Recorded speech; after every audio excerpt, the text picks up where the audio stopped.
Эхний мэдээ, Үйтэнгийн дээрлэхэлтэд иргэд ямар хариу үйлдэл үзүүлж байгааг бид туршлаа. Туршилтаар 5 иргэний 4 нь хүчирхийллийг зогсоох хариу үйлдэл үзүүлж байсан юм. Мөн эцэг эхчүүд хүүхдүүдтэйгээ ярилцаж байх нь хүчирхийлэл гарахгүй байхад чухал нөлөөтэй юм а.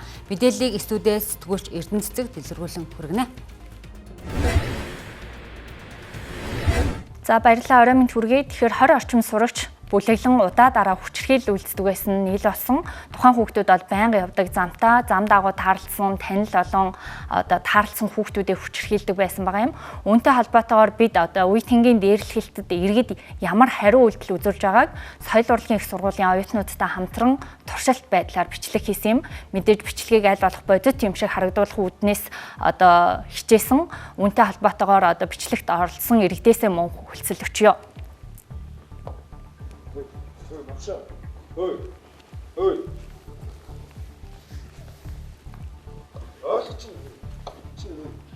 Чи минь урдаас томрохгүй шүү. Хугацаанд. Ой. Зоо. Ой.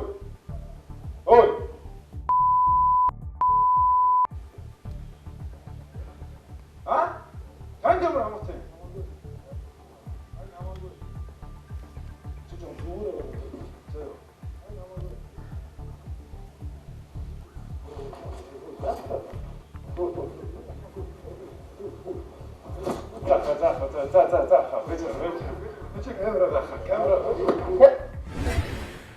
Туршилтаар ойр орчимд байгаа 5 иргэний бол 4 тодорхой хэмжээгээр хариу үйлдэл үзүүлж байсан. Тухайлбал нэг эмэгтэй хүүхдүүдийг тухайн үйлдэлээ зогсоохыг сануулж байсан бол 3 иргэн бол тухайн хүүхдүүдийг салгасан юм. Харин нэг иргэний тухайд бол яг үйл явдлыг юу болоод байгааг юм гайхсан нөхцөл байдалтай байсан.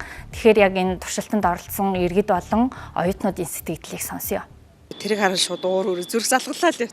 Тэгээ нөгөө эрэгтэй хүүхдүүд болохоор ойрт чадахгүй өөрөө нөгөө нялх хүүхдтэйгээ болохоор шууд холоос шууд эмоц илэрхийлээ ууралчлаа. Яг шууд хурц ирээд ингээд таслан зогсоогоод тэгээд тэгж хүлээж авсан нь бас их сайшаалтай юм боллоо л гэж бодож байна. Би яг бичлэг эхлэхэд хүмүүс ер нь нөх амар хариу үйлдэл үзүүлэхгүй болоо гэж бодож байсан. Тэгсэн чинь хүмүүс харин эсэргээр бүр аюул сайн ингээ өмөрч байна. Энэ аягүй гоё ойлголт надад. Дээрлэхэлж байгаа хүүхдийг өмөрөөд чи яагаад дээрлэхэд байгаа чи юу хийж байгаа яагаад байгаа энэ тэргээ намайг хаваасан л та.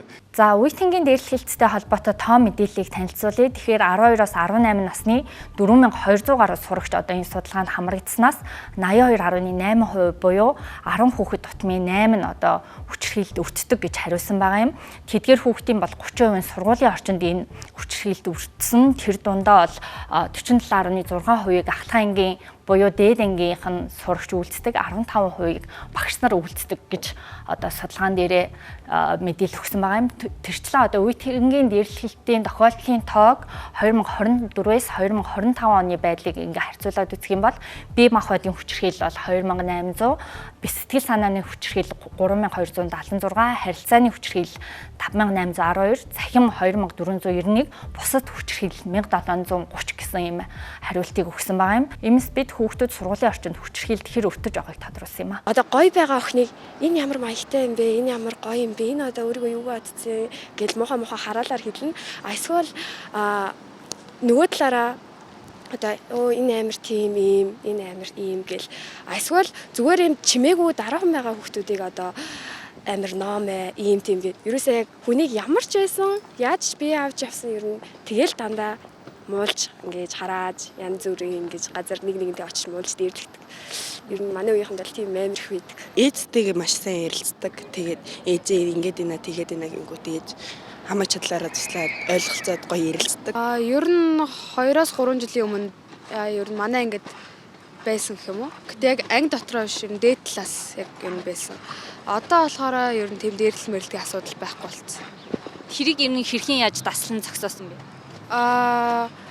Яг таслан зогсоосон гэвэл яг манай ангийнхан хоорондоо энийг болио гэд ярилцаад яг том алхам хийж тэрийг таслан зогсоосон. Тэгэхээр хүүхд хамгааллын 108 утсанд бол өнгөрсөн 2025 онд Үйтэнгийн дээрлэхэлттэй холбоотой 983 дуудлага мэдээлэл бүртгэгдсэн. Тэгвэл он гарснаас хойш 3 сарын хугацаанд 183 дуудлага мэдээлэл бүртгэгдсэн байгаа юм. Харин цагдаагийн байгууллагад бол жилдээ ойролцоогоор 500 орчим ийм төрлийн дуудлага мэдээлэл бүртгэгдсэн. үлддэг байна. Энэ бол одоо үе тэнгийн дээрлэх хэлт өндөр байгааг харуулж байгаа юм. Үүнтэй холбоотойгоор одоо холбогдох албаныхан байр сууриа өнөөдөр эрхэлсэн. Тэгэхээр тэдний ярианд анхаарал хандуулъя. Нэгсэндээ хүн өөрийгөө хамгаалахаас гадна бусдыг хамгаалах дээр чадамжийг суралцах хэрэгтэй байхгүй юу? Энэ зүйлийг л одоо энэ өв соёл түүх цэрэг эх оронч хүмүүжил олох тэр сэрэгчдийн хичээлээр олгож өгөх хэрэгтэй гэж харж байгаа. Тэгэж бол хүүхдийн эрх зөрчигдөхөөс урьдчилан сэргийлэх одоо суур бас үүрэг бол эцэг эхт байна. Тэгэхээр бас цаашдаа бас эцэг эхчүүд маань үе тэнгийн дэрлэхэлтэд бас хүүхдийн эрх зөрчигдөхөөс урьдчилан сэргийлэх, хүүхдүүдтэйгээ сайн ярилцах, мөн бас сургалтын байгууллагууд, боловсролын сургалтын байгууллагуудаа бас маш сайн хамтарч ажиллах шаардлагатай. За энэ нийгмийн ажилтны сэтгэл зүйчийн хамтын ажиллагаа анги удирдсан багштай хамтран ажиллах нь туйлын чухал байгаа юм. Тэгэхээр энэ үүсээд байгаа сургуулиуд бол энийг бүрдүүлээгүй хийгээгүй байх гэсэн. Би бас тэр нийгмийн ажилтнуудын ярилцлага юмыг харсан. Яг л одоо ажилдаа мэрэгжилдээ бас эзэн болсон байдал нь бол асуудалтай. Тэгээ нийслэлээс үе тэнгийн дээрлэлт гэдэг үүрэг хариуцлагын хүүхдүүдэд ойлгуулах зорилгоор энэ хувийн хэрэг дээр нь үе тэнгийн дээрлэхэд удаадараа орсон засваргүй нүхтэд дээр ингэж бичиж явъя гэхээр та бүхэчтэй сонсон боловсролын сайд бол энийг нийслэлж бид дэмжихгүй гэдэг. Хэн нэгэн гин буруутай үйллийнхаа төлөө насан туршдаа гин буруутай мэт явж болохгүй гэдэг л юм зарч. Энэ юу вэ гэхээр үе тэнгийн дээрлэлтийг одоо бага насндаа ч гэдэг юм өсгөөд эрхцэн үед одоо миний хэлээд байгаа бүрэн чадамжтай болоогүй байх үедээ үйлдсэн үе тэнгийн дээрлэлтээр нь насан туршдаа тэр хүний амьдралын чанарыг нь дордуулж болохгүй байхгүй. Тийм учраас хувийн хэрэгтэн тэмдэглэх нь тухайн хүүхдийн цаашлаа сурж басрах бусад эрхийнх нь зөрчлийг бий болгоно. Ялгуурлан гадуурсан дээрлэгсэн үйлдэл бол хэм хэмжээнээс хэтэрсэн байна. Ил болж байгаа юм л шүү дээ. Ямар урчин сэргийлэх аргамж авч ирсэн. Хохирогч хүүхдүүдэд шаардлагатай сэтгэл зүйн болон хүүхд хамгааллын үйлчилгээ үзүүлэх аргамжаа зохион байгуулах хэрэгтэй. Одоогийн байдлаар бол яг 45 хүүхэд хоригдож байна. Яг 4 хүүхэд тутмын нэг нь бол яг энэ үе тэнгийн дээрлэлттэй холбоотойгоор энэ хэрэгт татагддаг. Өөрөөр хэлбэл 28-аас 30% нь зодтолдох танхаарах юм гэмт хэргийг үйлддэг гэдэг юм тав мэдээлэл байгаамаа. За нийтлэг төр зүй бол энэ ар гэрийн хувьд бол тогтворгүй, салсан, хүүхдэд тавих хараа хяналт, одоо суул эцэг эхчүүд одоо өсвөр насны хүүхдтэйгээ ярилцдаггүй, салсан хэлийн чандад байгаа гэх мэт одоо гэр бүлийн талаас одоо тогтворгүй байгаа ийм шалтгаан нөхцлүүд бас яг хүүхдэд нөлөөлж байгаа ийм зүйл ажигддаг. Тэгэхээр Казахстанд амьдардаг нэг иргэн цахим орчинд үе тэнгийн дээрлэлтийн талаар хүүтэн тохиолдсон үйл явдлыг хуваалцсан.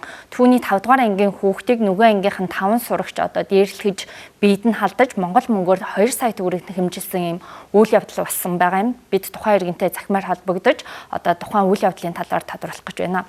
Тэгэхээр орой минь хүргэе танд тухайн үед яг ямар үйл явдал болсон, сургуулийн зүгээс ямар арга хэмжээ авсан талаар та бидэнд мэдээлэл өгөөч.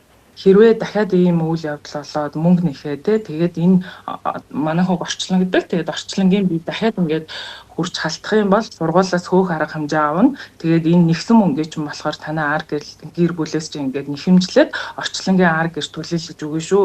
Дахиад сургуульд ингээд ерөөсөө дээрлэлт гэдэг зүйл болж болохгүй гэдэг ингээд салсан байсан. Урт хугацаанд бол бид нэр ингээд авч чадахгүй. Яг хөө тэр хүүхдэд ингээд өөрөө хилээл өнгөрөх байхаа. Гэтэл сургуулийн захиргаан энэ зүйлийг шийдэж чадна гэдэг зүйлийг болохоор манай хүүхэд ингээд бүр ингээд ойлгодог болсон гэх юм уу. Тэгэхээр тэр орчин өөрөө айгүй тэгж процесс нь тэгж явагддаг учраас манай хүүхэд аав ээжтэй хэлэлгүйгээр сургуулийн захиргаанд ингээд хандсан байсан. Тэгэхээр үе тэнгийн дээрлэлт гарсны дараа ямар нэгэн арга хэмжээ авахаас илүүтэйгээр тухайн хэрэг гарахаас өмнө тодорхой хэмжээгээр урьдчилан сэргийлэх арга хэмжээ авах нь шаардлагатай байгааг бодит нөхцөл байдал харуулж байгаа юм. Хүүхдүүд бол томчуудын тойл байдаг. Тэгэхээр судалгаагаар одоо гэмт хэрэгт холбогдож байгаа хүүхдүүдийн шалтгаан нөхцөлийг тодруулахад гэр бүлийн харилцаа докторгүй, аав ээжийн салсан, эсвэл хэлийн чандад байдаг, эцэг эхтэй ярилцдаггүй гэх мэт ийм нийтлэг дүр зураг ажиглагдаж байгаа юм. Иймээс эцэг эхчүүд мэдээж завгүй байдаг. Гэхдээ тодорхой хэмжээгээр өдөрт ядаж 10 минутыг ч болов хүүхдтэд зарцуулж тухайн өдөр юу болсон, сэтгэл санаа нь ямар байгаа гэдгийг асууж тодруулж авах хэрэгтэй. Ингэснээр таны хүүхэд ирээдүйд хэн болж төлөвшөх, бусдад дээрлэхүүлэх, бусдыг дээрлэхгүй байхад чухал хувь нэмэр оруулах юм а. Мэдээллийг хүргэлээ, анхаарал хандуулсанд баярлалаа.